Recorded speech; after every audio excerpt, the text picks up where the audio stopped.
Hi everyone, I'm Siobhan Milner and this is Total Performance, a podcast dedicated to all things athletic performance and injury prevention. Join me and my guests as we explore the many aspects that come together to build our total performance picture. Let's get into it. In this week's podcast episode, I'm speaking with Julia of White Lion Performance. Julia coaches, teaches, researches, and advocates for athlete well-being in the sports system. She is a sports scientist and psychologist who founded White Lion in order to offer athletes accessible and accurate information about health and performance. She works as a strength coach, sports scientist, and psychologist and is based in Gießen, Germany. I feel like, as is on brand by now for this podcast, we talked about a lot of different things, but we particularly focused around athlete well-being and health. Julia gave some tips for athletes to be proactive in optimizing their well-being. And we also talked a little bit about some of the things that need to change in certain systems and certain sports in order to prioritize athlete well-being. Because as Julia mentioned multiple times, happy, healthy athletes are always going to perform better and live better. Enjoy. Welcome, Julia.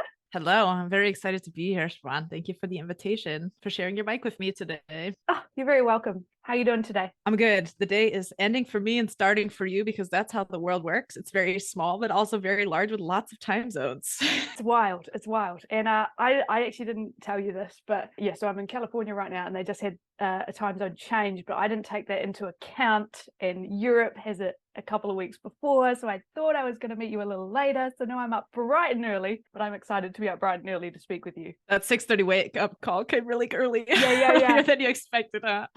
I'm really glad that the time zones are going back to 6, 7, 8, and 9 hours because I also work with a lot of American athletes, but from Germany, that's so much easier to calculate than like, okay, it's 5 to 8 and somewhere else it might be 9 because we switch before the US does. I hate those period of 3 weeks in the year, but yeah, now it's done. So yeah, I also work with athletes in North America because I'm usually based in Europe, but also in New Zealand. And over the summer, New Zealand is, because yeah, I'm from New Zealand, New Zealand's way harder to organize. Like I've got to get up really early or really late. So now it's just 12 hours. So it's a lot more simple. I was also working with some Australian footballers in 2021 and was also like, look, it's got to be one or the other. I got to have the Californians or the Australians. I can't do them both. Like either you got me really early or really late. So I can't do both of these. Yeah, no, Australia time zone in particular is really tough because I do some group coaching stuff as well. So for them, it's more like, every time I try and find something, it's 2 a.m. for them compared to me. So totally. It's awful. I mean, planning with time zones is really difficult. So respect that we have figured it out somehow after several weeks of trying to plan, and I'm proud of us. The world we live in, that we can do this. Wow. Hey, sports scientists are so flexible. Yes, adaptable. That's a word that gets thrown around a lot. I actually, this is one thing I wanted to ask you, just kind of came up when we were chatting before. I'd love to know why your business is called White Lion Performance. She's saying that we talked about this before because I said everything, like every social media handle, every website, everything is named White Lion Performance because I can't remember anything. So it has to be all White Lion everything or else it will be forgotten. So white lions are literally just a genetic mutation of normal lions, but it makes them like albino. It's the same thing in humans. It's just a little genetic mutation, but they look really different and they're labeled the kings of the jungle. And so the athletes that I tend to support, advocate for, work with over long periods of times, they come to me because they are different and looking for something different. And I am very non-conformist, let's put it that way, in my approach to sports science coaching and psychology and science period in practice. And so it kind of just worked, and I identify very much with the lion being not just a conqueror but also being able to be very gentle, that there's like multiple sides of somebody who takes care of the whole pack and leads from the front but can also lead from the back and be gentle and caring and not always have to hunt the whole time. So that resonates with me and my athletes. I love that. I actually was interviewing a strength coach out of Ohio last week, Jason Harrison, and we had a very similar discussion around this, like especially around how there can be a tendency to be kind of still, which surprises me because I feel like there's been so much discussion about like how authoritarian coaching is not the only way, but like that's still often what we see, and still from a very macho standpoint. So yeah, I love hearing that. Yeah, I'm not somebody who lives by striking fear of my athletes to like force them to respect me. I don't feel like that brings us any further towards my goal or their goals or their health or their success or anything like that. I feel like it just makes us both really pissed off. So yeah, that's not my method. And it's not because, you know, you're also a female strength coach and sports scientist. So we will also often get told like, oh, of course, because you're a woman, you'll be more nurturing. No, it's because the athletes need it and deserve it. They don't really get it from anywhere else. Like it's within the like the frame of my job to nurture them and help them socialize and help them speak about themselves and help them to open up. Like that's definitely within the realm of our job description. It has nothing to do with being male or female or nurturing or not. It's just most people tend to forget that because they're down to the hard science and getting it done. And I'm not. I'm into the whole process. Yeah, and I think as well, like I work with development athletes too, so they're young, and I think often the system treats them, even though there's so much emphasis on long-term athlete development and everything, they get treated a lot like they are the same as the elite level athletes who are already developed adults, and expected to kind of rationalize and make decisions in all of these ways that a fully developed adult is. And I'm like, hey, their brains are still developing. Yeah, like you're talking to a 14-year-old who is not going to have a fully developed prefrontal cortex for at least 12 years. Like, what are we speaking about? And like the level of pushing as well, I find to be totally not confounded for younger athletes as well. We have athletes who are like 15, 16 who have totally broken bodies and can't play any further or don't want to play any further because they hate their sport, their coaches, their lives, their teammates, whatever, because they've been pushed around in a system that doesn't actually develop. It just forces, like especially in football here in Europe, I know you know how this is as well. Like as soon as you hit the switch from a development athlete to a performance level athlete, you're expected to start dishing out. And if you can't, sucks to suck, because there's nowhere else to go. You can't go back to like a development team, something like that. So my job, I feel like, is to definitely further develop the athletes who are not development anymore, so to speak, because it's not done when they're 15, just because the head coach says now you can play on a performance team. Like, what are we even talking about? That's a child. Yeah, that was my rant. No, I was just about to say, we're already going on our first tangent, and I love it. First, fourth, whatever. Yeah, exactly. I also wanted to know, because I know you've got a background in both sports science and psychology. So did you start in one of these areas first and move into the other? Or did you, start out with a double degree? Have you always worked in tandem in both disciplines? So basically I have a double degree, which is nice. I studied at George Mason in the States. That's why I have like an American-ish accent. And I did my master then in neurosport psychology, or sport neuroscience, essentially, here in Germany. And so I work also as a psychologist, I guess more specifically these days as a sports psychologist, but I also love working in like neuro and development psychology period. I also lecture at the university and stuff like that. So psychology is definitely very fun, and we can't really approach sports science, especially in the practice, without having a good grip on psychology, or at least human behavior. Like, how do people think? How do people behave? And then learning how to ask the question, why do people do that? Where does it come from? Where's like the source of that coming from? Otherwise, even as sports scientists, I feel like we very, very often just treat symptoms of things. Like, to give an example, I was definitely I come from sports. So riding sports, equestrian, I swam for a very long time, and then I played soccer. And so coming from a sports background, it was pretty clear what I was going to be doing. I started out going actually the direction of theology and politics, and then switched very quickly when I realized that America is way too conservative for that shit. I won't ever be doing that in America. No thanks. And switched to sports science psych very quickly. And I had always had problems with like recovering enough and not getting these incredible like repetitive motion injuries, or just overtraining injuries like shin splints, like ankle problems, like just that nagging back and knee pain.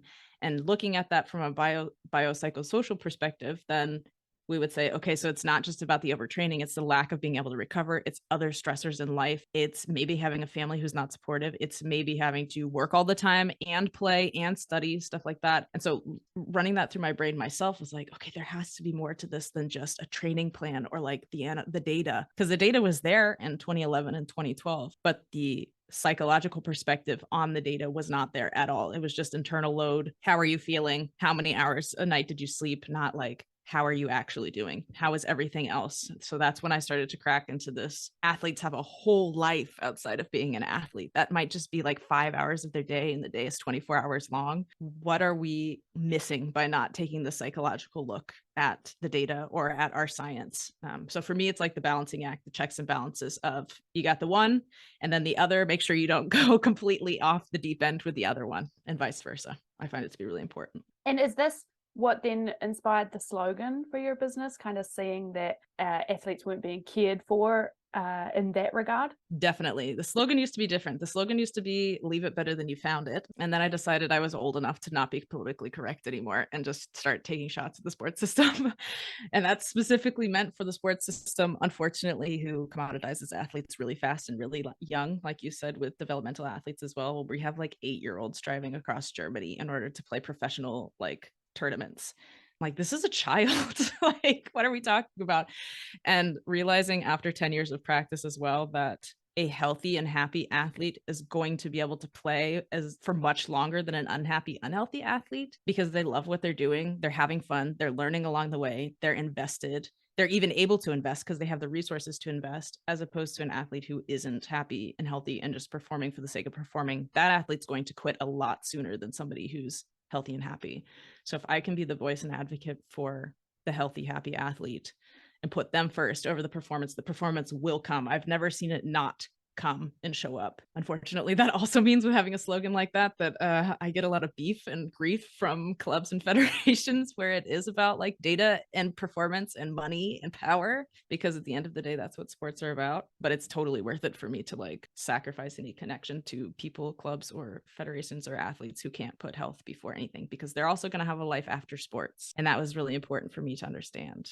And I feel like, so Julia's slogan is we put healthy athletes over everything, period. So I feel like it's also this thing, I mean, this is kind of just from a business perspective, but when you're really clear on that, you're also going to draw the right kind of people to you who would work with you, you know? Totally, 100%.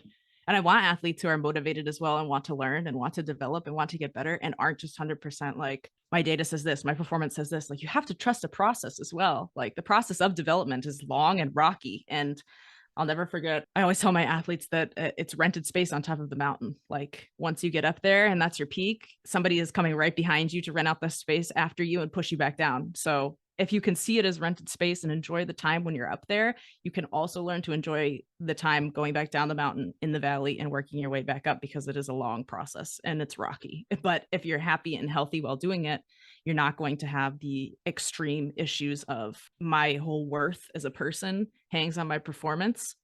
So if I'm not at the top of the mountain, then I suck and everything is terrible. I just got sick of seeing athletes, especially my own athletes, suffering like that. So that's my job. Yeah. So I'm thinking of certain athletes and also sometimes my own tendencies when it comes to being at the top of the mountain for anything or getting there and wanting to stay there. What tips do you give to athletes to be able to maybe be a little bit more flexible in their mentality around those things? It depends on what you define as top of the mountain. If it's only like peak everything success, like best performance of your life, you're gonna have a really hard time with that. So like defining what a mountaintop is for yourself is really important. Obviously, as a psychologist, the first thing people think of is you set goals and you do motivation. Yes, unfortunately, but that's like the minimum of what we do in the job, right? Like, everything else is way more exciting. But when we say, okay, your goal is the mountaintop, don't forget that there's also smaller mountaintops in the middle as well that take you on your way there. And you'll have to come back down from those as well, but they're helping you work up to that one. You're not just in the valley alone, shadow of death by yourself the whole time, right? So clarifying things like, where have you invested tons of effort? Like, where have you put skin in the game and where have you noticed a difference? Where have you made noticeable progress? Have your lifts gone up? Are you getting faster? Are you sleeping better? And then we can talk about successes that lead to that one big success, like the small steps that you need in order to get to, I don't know. Currently I have a lot of athletes who want to be starters on their collegiate teams or on their national teams. And we say, okay, so if that's the mountaintop moment for you, is that you want to start with your team, let's look at every single minute that you get on the pitch or whatever your sport is that you didn't start, but you still got minutes in the game, like you got substituted or you did incredible in training and really showed out. All of those things pay off, and all of those are little mountaintops on top. It's not the peak, it's not Everest, but it's definitely peaks on the way, and that keeps motivation up. It helps them also recognize I'm making progress. I'm not just like, it doesn't have to just be this one huge jump. It will never be that way. And there's no such thing as the overnight success, right? You have to like make the little steps and the little climbs. And so that definitely helps to, especially if it's a goal over an Olympic cycle, which also happens, that I know you know this as well, or like every 2 years with World Cups or 4 years, whatever it may be. That's a long time to hold motivation. And so we cannot do that. So we have to look for the smaller peaks as well and enjoy the time there and celebrate those just as much as celebrating the mountaintop moment. Some of the countries that I've worked in, sports psychologists are not really a thing, or they're not. Also the countries I work in, amazing how that works. Yeah, which is kind of wild for me, coming actually from New Zealand originally, and then I worked in Canada for a while. It actually took me a while to realize this wasn't the case. So some organizations just don't really have embedded sports psychologists or even mental skills trainers. I'm thinking both from the perspective of kind of prevention, because in other systems, like, you would have access to a sports psychologist regularly, but also just general maintenance and maybe optimizing the questions, getting really big, proactive. What tips would you give to athletes themselves who maybe don't have access to someone all the time to kind of keep themselves in a better mental condition? Let's break it down into 3 parts. Yeah, I know, so many questions. But don't let me forget, right? Like I said, I'm a psychologist. I know how to talk. The first one is the clubs and federations and finances. The second is for athletes, and the third is for coaches. Okay. So the first one, it's incredible that they don't have, it's incredible that they don't have psychologists in the year 2020, the year of our Lord. Like, we could all scream, especially here in Germany, where it's like a requirement for some like teams in the second league and above, in football, for example, and also the national teams and stuff like that. Fantastic. I love that. And even those clubs that we know have billions of dollars hanging around that they get pushed from the government and then from fans and everything, they still fight us on saying, oh, I don't want to have a sports psychologist. How about a psychology student? Does that count? It's like, no, it doesn't count. Like, this is not like an alibi situation. You don't get to pretend. On the other hand, we're now starting to notice that federations and clubs that used to have sports psychologists now might still have them, but cannot pay them to be present with inflation and all of this stuff. Because when we look at, like, for example, training camps, I can take 2 more athletes or I can take the psychologist. They're probably going to take 2 more athletes because this is sports, and psychology is still like underrated and not super. Some people, especially the old guard, tend to think of it still as woo-woo. Some people still tend to think of it as mental illness. And other people just genuinely don't want to be bothered by the psychologist. Like, a head coach sometimes simply doesn't want to be bothered by the psychologist. That's unfortunate. But if we've got one there, excellent. We just got to figure out how to pay them now with this whole inflation situation, because there are starting to be enough sports psychologists where, why doesn't every club and federation have one? Basically, like you're saying. And even school, like in America, the universities, there was one sports psychologist for 2 teams only at the university that I was at, and she did not service any of the teams that I worked with or the ones I was on. So if you've got 18 Olympic sports plus men and women, that's 36 plus teams that don't have a sports psychologist except 2 of them. That's just pure understaffing and in laziness in a lot of situations. As far as the athletes are concerned, the big things for the athletes that I like to point out are, please do something besides your sport. Regardless of how old you are, you're going to have a life outside of sport. You're going to have a life after sport, and you had a life before sport. So who are you without sports? You go ahead and figure that out. Figure out what you like, what kind of music you enjoy listening to, what kind of person you are, who do you enjoy hanging out with, how do you experience love, how do you experience affection, how do you feel good? Like, what makes you feel good? Is it taking care of other people? Is it hanging out with your friend? Like, what just gives you the feeling of feeling good without having to do something, like without having to perform something? Like, what is it that just gives you those good internal feelings? Please create other hobbies. Please don't let sports be the only pillar that holds up your self-worth and esteem. So helping them kind of discover those things. And then the second part, majorly for me, is the recovery and regeneration, because that's what we do a lot of. Please go to sleep 8 to 9 hours a night. And I don't mean just like weeknights you can do 5 and on weekends you can do 9 and get away with it. That's not how an athletic body can be efficiently recovered. Have a routine that works for you. It doesn't matter if it's placebo or not, or if there's placebo elements or not. As long as it works for you, and improves your performance. I don't care if you do compression. I don't care if you do reboots. I don't care if you get a massage. I don't care if you do neuroathletic training. It doesn't matter. Do what is good for you, and that will boost your well-being. And having social support, other hobbies outside of sport, and improved self-worth and being able to recover well definitely takes care of a lot of mental health concerns. So if somebody doesn't have a sports psychologist, those are the first few things that I definitely recommend trying out.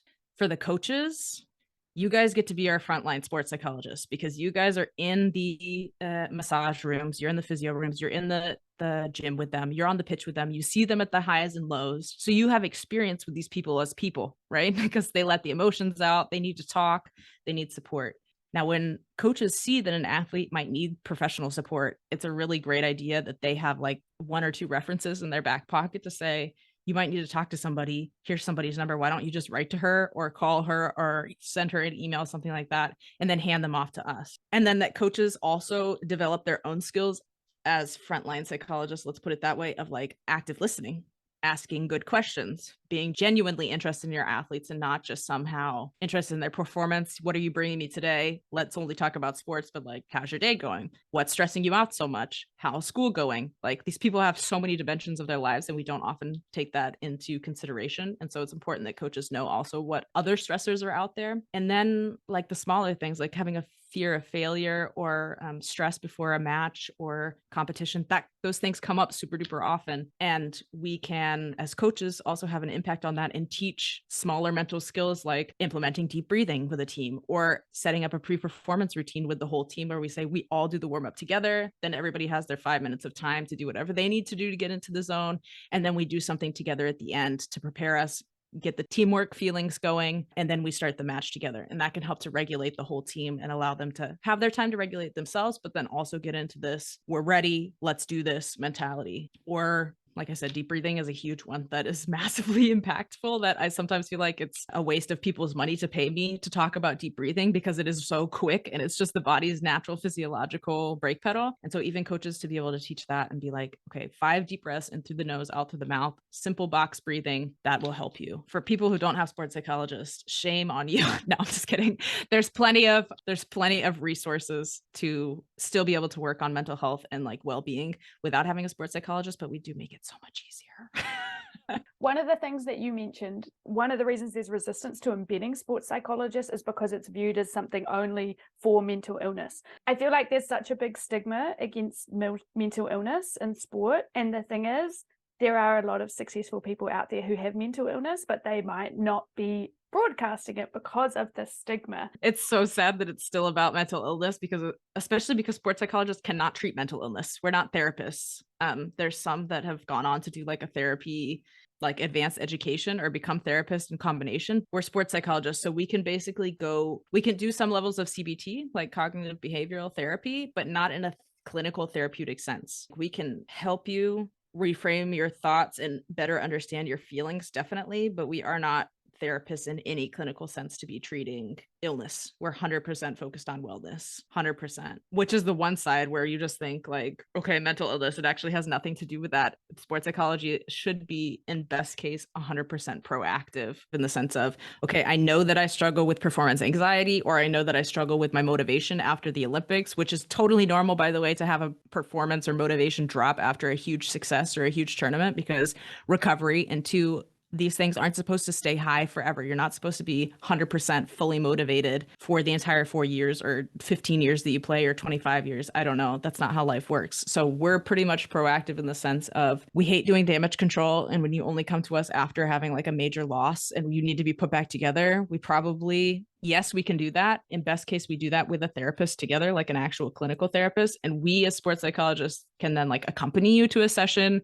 or work in tandem with your therapist in the extent that athletes want us to do that. But for the most part, we love to work proactively. Like, here's a bunch of skills for every situation you could possibly be in. So at any time you are like insecure or unsure what you should be doing, you have so many skills that you can just like pull out of your belt and know how to use, and that we've practiced and practiced and practiced before a big event, so that when the critical moment comes, you know what to do and how to execute. So in best case scenario, we work proactively. And it is still sad that we obviously carry this whole stigma behind us, but I don't see that changing, if I'm being totally honest with you. I think the acceptance is coming slowly because we see people who struggle with mental illness like Simone Biles and Naomi Osaka and Serena Williams, and the list goes on. And there's a list of people that we will never know their names that this has happened to as well. I think we learn from those people, but we don't learn enough to be like, oh yeah, sports psychology is just proactive. It has nothing to do with mental illness. I think we just have to accept it at this point, if I'm being totally honest. I think the one thing that gives me hope actually is seeing my young athletes and the discussions that we have around these things. When I speak to the older athletes, it's crazy because there's not that much of an age difference, but sometimes it feels like a huge generational gap. Oh yeah.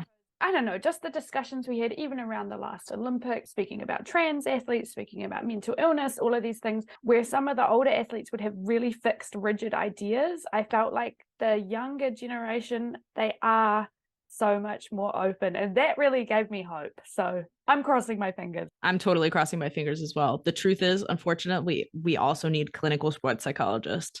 So eventually we will have to attack this whole concept of, is it about mental health? Sorry, high performance atmospheres are not acceptable for mental health. Like, it's very difficult to maintain mental and physical health when you are in that much pressure over 4, 10, 20 years. And so a lot of them tend to have breakdowns at some point, and we need to be in a, like, sports psychologist should be, in best case scenario, in the position to like accompany you through the lifespan of your career, so to say.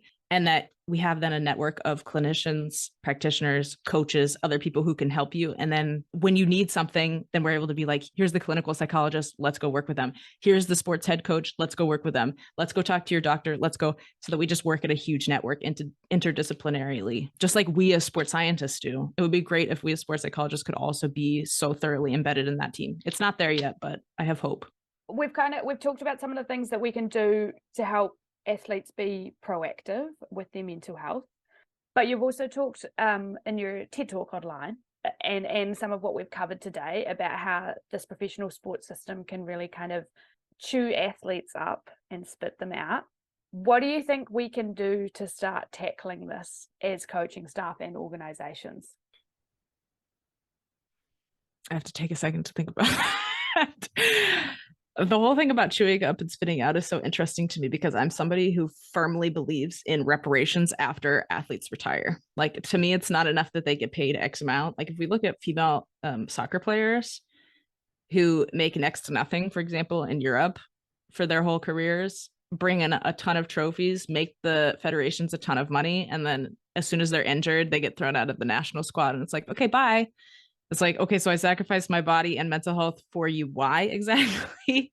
Like, literally chewed up and spit back out. So I advocate very, very strongly that even after their active careers, that they should be able to have access to sports scientists and sports psychologists for a while, and even like the sport doctor as they like get on their way after retirement. So that's one thing I'm very big on. Siobhan, how many people I've helped just leave sport because they come to me as a psychologist and they're like, I hate this. And I only do it because my parents want me to, or because my coach really likes me. And I feel like I'm indebted to them in some way. And then they allow themselves to be shot into the system that uses them up completely and spits them out empty as soon as they can't provide or perform anymore. You know, in America, they let that happen everywhere, but everywhere else in the world, like, we look at that and we're like, oh, disgusting. In any other industry besides sports, right? It's just simply not acceptable. And so having sports psychologists on staff, having qualified sports scientists on staff, actually having a qualified staff who can take care of these players during their careers and then after their career is, for me, so incredibly important. And then also that the head coaches, physical therapists, doctors, and even like sporting directors in clubs, that they remember that this is a person who will also, even though it won't make you money after their career, they will have a life of probably 70, 60, 50 years after they leave sport. And this is a very small piece.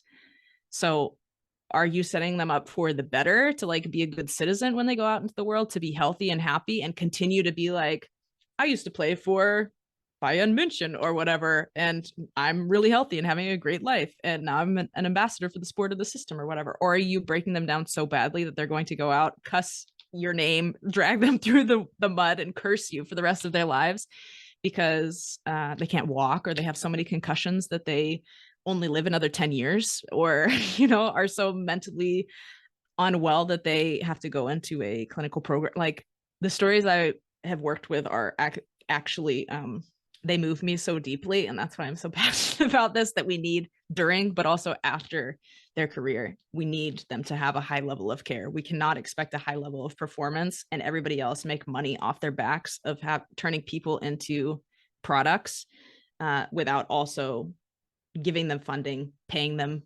adequately, and then giving them the facilities and the personnel and the care that they deserve. Like, you just can't. We don't even do that to racehorses. We treat racehorses better than we treat people in most sports. So in my TED Talk, I talked about this performance pyramid, about what a human being / athlete looks like, where at the very bottom layer, which is the widest and the longest, it's the foundation, is the human being that's multifaceted. They have hopes and dreams and a social life and parents, hopefully, and friends and an education and whatever. And that's the whole history of a person in that level. And then we have the athlete, and that's our job, right? The sports scientists, we train the athlete to be athletic and diverse and adaptable and flexible. And so for whatever situation they're in, they're prepared for that physiologically. Then on top of that, we have the sport specific player where for you in speed skating, they got to know how to skate. For me in soccer, they got to know how to put their foot on the ball, right? So technically and tactically, those skills are then learned at the very top of the pyramid, but that's also the smallest part. It's also where most systems concentrate 100% on, instead of investing in the athlete, instead of investigating in the human.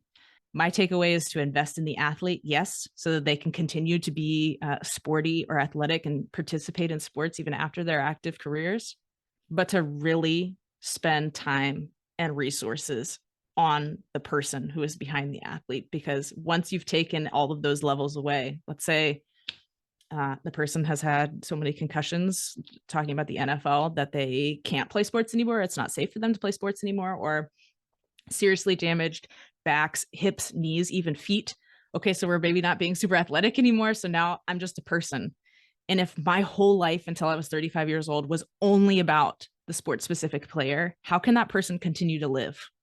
They have to start from the very bottom and build themselves up again. That's not how this should be. We should be building them up through the developmental system and then helping them build themselves back down from, okay, so I'm not a volleyball player anymore, or I'm not a swimmer anymore, but I enjoy playing soccer every once in a while, or I like playing pickup basketball.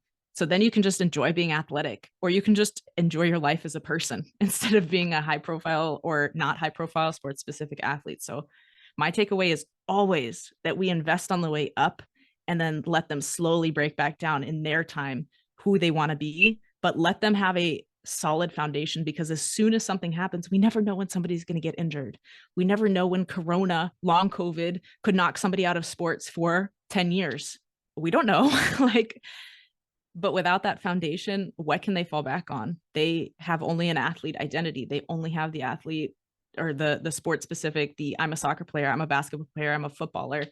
And that's not something that you can live with over time for the rest of your life. So my takeaway is always pack time into the person and develop the person, and the high performance will come because happy, healthy people will always be able to perform longer and better than somebody who is unhappy and only focused on their performance. Always. Would your takeaway for athletes then be, as you said, finding who they are outside of sport? Yeah. And don't be feeling like you have to conform to things either. You know, I see in men's soccer a lot here in Germany that there's like, this is how footballers are, right? Like, we're cool, we dress this way, we talk like this, we have this kind of accent, use this kind of slang. You don't have to be like that if you don't want to. What kind of person are you?